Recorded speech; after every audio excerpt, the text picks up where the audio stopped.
How to fix a Wix desktop menu. So you're clicking on your home button, your about page, your services, and absolutely nothing is happening.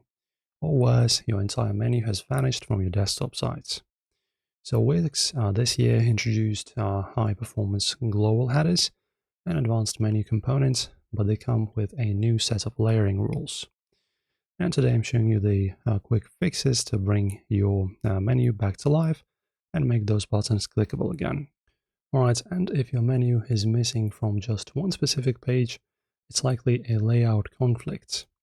So for that, open your Wix editor, then go to Pages and Menu, OK, and click the three dots next to the problematic page, depending on which one.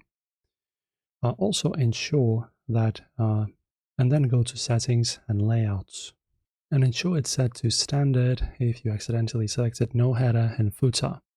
Wix will strip away your menu entirely on that page.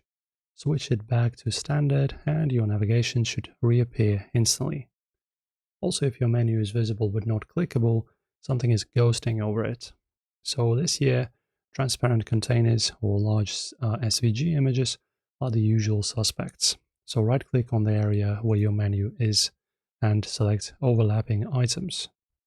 So you can see I have two of them here. And if you see a container or section listed above your menu, that's your culprit. And then you open the Layers panel in the bottom left, right here, and find your menu and drag it to the very top of the header list. You can also right-click the menu and select Arrange and Bring to Front. And that is how you fix a broken desktop menu. A site you can't navigate is just a very expensive picture, so get those links live. If this troubleshooting guide helps you today, hit subscribe, like the video, and leave a comment. Thank you for watching.